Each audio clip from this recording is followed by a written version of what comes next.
and green tea filling. Please read the caption below for more information on the ingredients and some tips for success. We start with making the simple syrup. Add into a pan 250 g of sugar and 250 g of hot water. Stir well to help the sugar dissolve in the water. Bring the water to a boil on high heat. When small bubbles start to appear, add cream of tartar. Wait for another 1 or 2 minutes. When the syrup comes to a hot boil and looks clear, remove the pan from heat. Put the syrup into a clean bowl and let it cool down completely. The next step is to prepare the filling. For this filling, we need 100 g of yellow beans. Wash these beans carefully under running water, then add all of them to a pan, together with 130 ml hot water. Let the beans soak for about 1 hour and a half. After soaking the beans, add to the pan 4 to 5 g of sugar and some more hot water. Cook the beans on high heat. When the water starts to boil, reduce the heat to medium-low and continue to cook.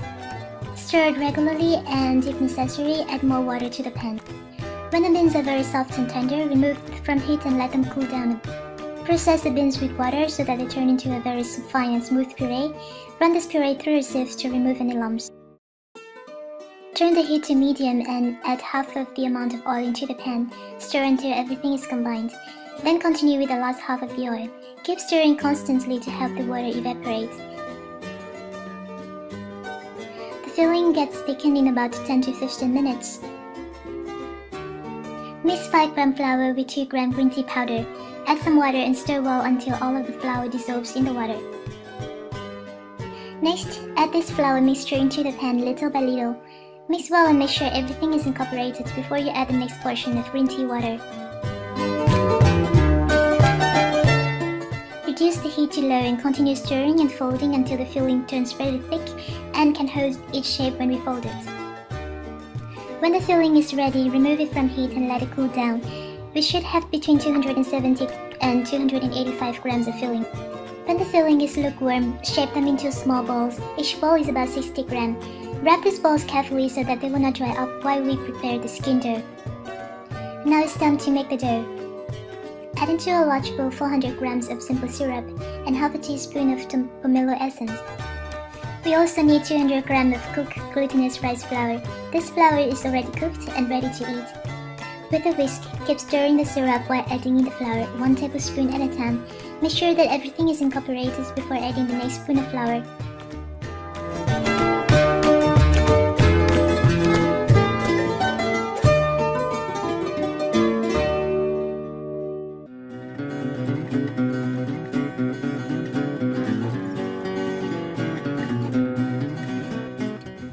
As more flour is added, the dough gets thicker and thicker.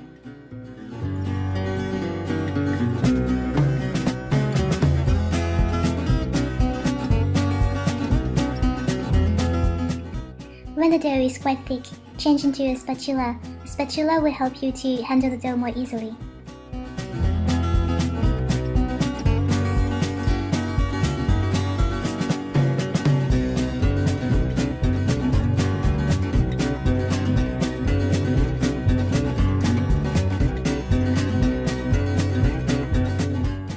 Continue adding flour until we have used up about 2/3 of the flour, which is about 140 g. The dough at this time might be quite thick and stiff, but still very wet and sticky. Sprinkle about 30 g flour onto the working surface. Put the dough onto the counter. Use about 1 more tablespoon of flour to cover the surface of the dough. Let the dough rest for about 15 minutes. Meanwhile, go wash your hands carefully because we're going to use them in the next stage. Now after the dough has rested, start to knead it lightly. Use the flour on the surface to prevent the dough sticking to your hands. As you knead the dough, the flour on the surface will be absorbed into the dough, and because of this, the dough will get firmer and firmer. When most of the flour has been absorbed in the dough and we have a very smooth dough, which does not stick to your hands anymore, the dough is ready. Divide the dough into small pieces. Each piece is about 110 g. Cover the dough that you don't use yet so that they will not get dry. Use the palm of your hand, flatten the dough into a thin disc. Stretch this dough and make sure that the edge is thinner than the center of the dough.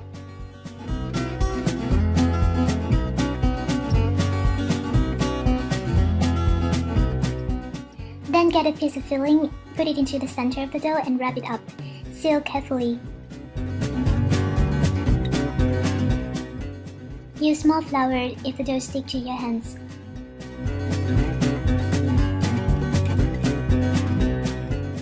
Prepare the mold for this cake. Roll the cake ball on the surface to cover it with sun-dry flour. This helps the cake not stick to the mold. Pat the cake into the mold, seamed side up.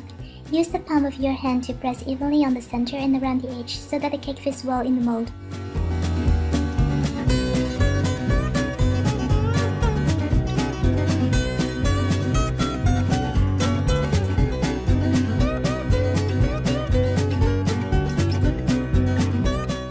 When ready, lightly knock the mold onto the counter to remove the cake. Or you can also open the mold like this. After molding all of the cakes, cover them with cling film and let them sit at room temperature. These mooncakes improve over time and taste best after 1 or 2 days. You can also keep these cakes at room temperature for up to 5 days. Thank you very much for watching this tutorial. I hope you enjoy it and see you next time. Goodbye.